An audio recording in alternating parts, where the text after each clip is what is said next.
Hi అండి, అందరికీ నమస్కారం. Welcome to my YouTube channel Savuji Krish. నేను ఈరోజు అందరూ తప్పకుండా వినాల్సినటువంటి ఒక మంచి స్టోరీతో వచ్చానండి. తప్పకుండా వినండి. స్టోరీ పేరు వచ్చేసరికి నిమిత్త మాతృలు అండి. స్టోరీ పేరు రోహిణి కార్తీ. ఎండలు రోళ్ళు బద్దలు కొడుతున్నాయి. ఫ్యాన్ కింద కూర్చున్న వేడిగాలి తప్ప ప్రాణానికి సుఖం ఏది? వడగాల్పు ఆ చెవి నుంచి ఈ చెవికి కొడుతుంది. ఎంత చికాకుగా ఉన్నా తప్పదు గనుక అలాగే ఆపసోపాలు పడుతూ కూర్చొని పేపర్లు దిద్దుతున్నాను. ఆ పేపర్లు వారం లోపల వదిలించుకోవాలి. అప్పుడు ఇక కాస్త ఊపిరి పీల్చుకోవడానికి అవుతుంది. ఏ ఊరైనా సరదాగా వెళ్ళి తిరిగి రావాలి. వెళ్ళబోయే చోటు గురించి, అక్కడ గడపబోయే రోజుల గురించి మనసు ప్లాన్ వేస్తుంది. అలవాటుగా యాంత్రికంగా కళ్ళు పేపర్ల మీద నిలిపాను. అలవాటైన చేతులు తమ పని అవి చేస్తున్నాయి. వీధి తలుపులు ఎవరో కొడుతున్నారు. చేస్తున్న పని ఆపి వెళ్ళడానికి బద్ధకం వేసింది. ఇంత ఎండలో ఎవరు వచ్చారో కొంప మునిగినట్లు మళ్ళీ 2 సార్లు కొట్టారు ఎవరో. తప్పక విసుక్కుంటూ లేచి వెళ్ళి తలుపు తీశాను. గుమ్మం ముందు ఎండలో కలకలలాడుతూ ఓ అంబాసిడర్ కారు ఆగి ఉంది. మెట్ల మీద ఓ వ్యక్తి నిలుచుని నన్ను చూడగానే నమస్కారం చేశాడు. ప్రతి నమస్కారం చేశాను. ఆయన ఎవరో ఎక్కడ చూసినా గుర్తైనా లేదు నాకు. లోపలికి రమ్మనాలో వద్దో తేల్చుకోలేక ఒక్క క్షణం అలా నిలబడ్డాను. ఆయన తనని పరిచయం చేసుకుంటాడేమోనని. మీతో చిన్న పని ఉండి వచ్చానమ్మా అన్నాడు. ఆయన తను ఎవరో చెప్పకుండానే లోపలికి రండి దారి తీస్తూ అన్నాను. లోపలికి వెళ్ళగానే టేబుల్ మీద చిందరవందరగా ఉన్న పేపర్లని గబగబా డ్రాయర్లో పెట్టాను. నేను దిద్దే పేపర్లు మరొకరు కంటపడడం నాకు ఇష్టం లేదు. అయినా ఈ లోపల ఆయన చూడనే చూశాడు. పేపర్లు దిద్దుకుంటున్నట్లు ఉన్నారు. మీ పని పాడు చేశాను కాబోలు. అదో రకంగా ఆ పేపర్ల వంక చూస్తూ అన్నాడు. పర్వాలేదులేండి మర్యాదకు అన్నాను. ఆయన మాటల్లో యాస, ఆ వేషం చూస్తే డబ్బుగల కమ్మోల్లో రెడ్లో అని తెలిసిపోతుంది. పల్చటి గ్లాస్కో లాల్చీ పంచ, ఖరీదుగల చెప్పులు, 8 వేళ్లకి దగదగలాడే రాళ్ల ఉంగరాలు, గోల్డ్ వాచి. వీధిలో అంబాసిడర్ అన్నీ అతనికున్న డబ్బుని చాటకనే చాటుతాయి. అందరికీ నాతో ఆయనకేం పని నాకు అర్థం కాలేదు. నా పేరు వీరప్పరెడ్డి అంటారండి. మాది గోపన్నపాలెం అని సక్రమంగా అన్నాడు వచ్చి కూర్చున్న 5 నిమిషాలకి. ఆహా, ఏం చేస్తుంటారు మీరు? ఏదో అడగాలని అడిగాను. ఏదో 2 పంచదార మిల్లులు, 2 రైస్ మిల్లులు ఉన్నాయి. అవి చూసుకుంటాను. ఇంకా చెరుకు తోట, హైదరాబాద్ కాడ ద్రాక్ష తోట అది ఉందనుకోండి. మాలాంటి వాళ్ళకి ఏదో ఇలాంటి వ్యాపారాలు తప్ప ఉద్యోగాలు సద్యోగాలు ఏం చేస్తాం చెప్పండి? 2 పంచదార మిల్లులు, రైస్ మిల్లులు, పొలాలు తోటలు ఉన్నవాడికి వెద ఉద్యోగం ఎందుకు? ఇంతకీ ఇతనికి నాతో ఏం పనో అడగందే చెప్పేట్టు లేదు. ఏం పని మీద వచ్చారో చెప్పారు కాదు. హీ ఓసారి తమ దర్శనం చేసుకుందామని అని ఓ వెకిలి నవ్వు నవ్వి చేతులు నలుపుకున్నాడు నసుగుతూ.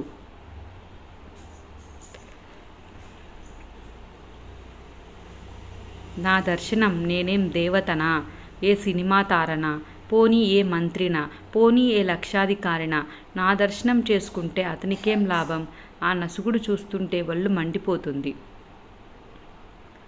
చెప్పేదేదో త్వరగా చెప్పేయకూడదు? తమ వల్ల చిన్న ఉపకారం కావాలి. మళ్ళీ ఆగాడు.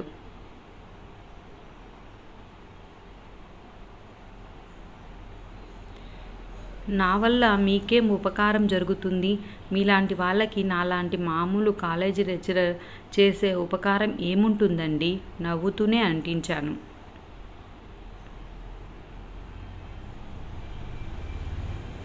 అమ్మమ్మ, అలా అనకండి. తమరి చేతుల్లో లేనిదేముంది? మీరు తలుచుకోకపోతే, తమరు కాస్త దయించకపోతే మాలాంటోళ్ళం ఎలా రోజులు నెట్టుకు రాగలం చెప్పండి? పొగిడి ఉబ్బేస్తున్నారు. ఎంత భీంకంగా ఉందామన్నా నా ముఖంలో ప్రసన్నత కానీ పెట్టినట్టున్నాడు. మరి కాస్త నమ్రతగా, వినయంగా తమరి గురించే కాలేజీలో మా గొప్పగా చెప్పుకుంటారట. చాలా బాగా పాఠాలు చెప్తారని, చాలా స్ట్రిక్ట్ అని.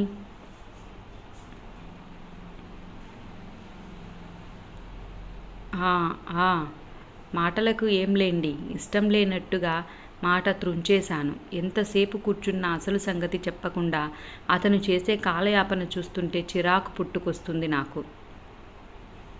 ఇంతకు మీ పని ఏమిటో చెప్పండి, కాస్త అసహనంగా అడిగాను.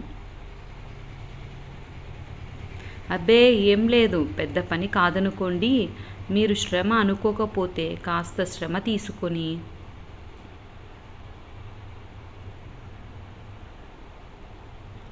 చెప్పండి. అదే తమ కాడికి మా వాడి పియూసీ కెమిస్ట్రీ పరీక్ష పేపర్లు వచ్చాయని తెలిసింది. ఇదా సంగతి? నేనెంత మూర్ఖురాలిని.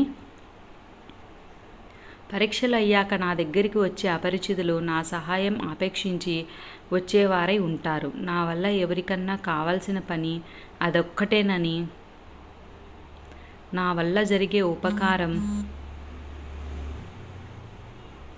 ఇదొక్కటేనని ముందే నాకెందుకు తట్టలేదు? ఆయన వచ్చిన పని తెలిసాక నా మొహంలో ప్రసన్నం పోయి గంభీరత అలుముకుంది.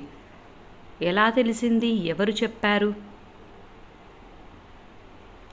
దానిదేముందండి, ఎవరు చెబితేనే మీ కాడకొచ్చినాయి ఆ పేపర్లని నిక్కచ్చిగా తెలిసింది నాకు. వెకిలి నవ్వు ఒకటి నవ్వాడు. అవును, నిజమే. తెలుసుకోవడం ఏం కష్టం. డబ్బుతో జరగని పనులు ఏముంటాయి ఈ లోకంలో? డబ్బుకు దాసోహం అనని వాళ్ళు ఎంతమంది ఉంటారు? అయితే ఏమంటారు ఇంతకీ మీరు?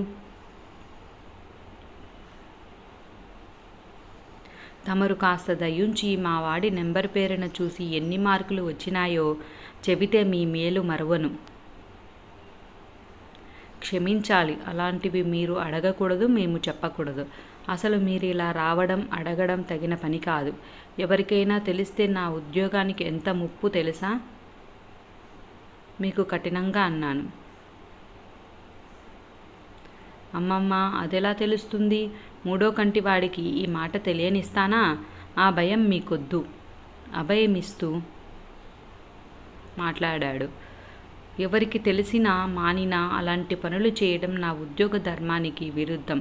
మీరు దయుంచి నన్ను ఇబ్బందిలో పెట్టకండి. నా నిశ్చయం మారినట్టు గట్టిగా నొక్కి చెప్పాను. ఆయన ఒక్క క్షణం నిరాశపడ్డట్లు మొహం పెట్టాడు. వెంటనే ఆ మాత్రానికే డీలా పడిపోతే ఎలా అన్నట్టు ఓ నవ్వి 2 చేతులు జోడించి నమస్కారం పెట్టాడు. అమ్మా, మీరు అలా అనేస్తే ఎలా అమ్మా? మీ మీద ఆశ పెట్టుకుని ఇంత దూరం వచ్చాను. ఈ మాత్రం సాయం మీరు చేయక తప్పదు. ఎవరికి తెలుస్తుందేమోనన్న సందేహం మీకు ఎంత మాత్రం అక్కరలేదు. కాస్త పేపర్ చూసి పాస్ అయ్యాడో లేదో చెప్పేస్తే చాలు. ఒక్క క్షణం ఆగి, మీ కష్టం ఉంచుకోను. ఏదో నా శక్తి కొద్దీ జోబిలో నుంచి ఒక కవర్ తీశాడు. దీనికి కంటిన్యూషన్ నెక్స్ట్ వీడియోలో చెప్తానండి. వీరప్పారెడ్డి కొడుకు పియూసీలో పాస్ అయ్యాడా లేదా? పాస్ అవ్వకుంటే ఎలా పాస్ అయ్యాడు? డాక్టర్ చేశాడా లేదా అనేదానికి కంటిన్యూషన్ నేను నెక్స్ట్ పార్ట్లో చెప్తానండి. తప్పకుండా వినండి. ఈ కథ ఎలా ఉందో కూడా తప్పకుండా కామెంట్ చేయండి. ఈ స్టోరీ నచ్చినట్లయితే తప్పకుండా లైక్ చేయండి, షేర్ చేయండి, సబ్స్క్రైబ్ చేయండి. సబ్స్క్రైబ్ చేసుకుంటే నేను నెక్స్ట్ పార్ట్ కూడా మీకు పక్కనే బెల్ ఐకాన్ ఉంటుందండి. ఆ బెల్ ఐకాన్ క్లిక్ చేస్తే నేను పెట్టిన వీడియోస్ అన్నీ మీకు వస్తాయండి. తప్పకుండా కంటిన్యూషన్ ఉంటుందండి. తప్పకుండా వినండి. థ్యాంక్స్ అండి.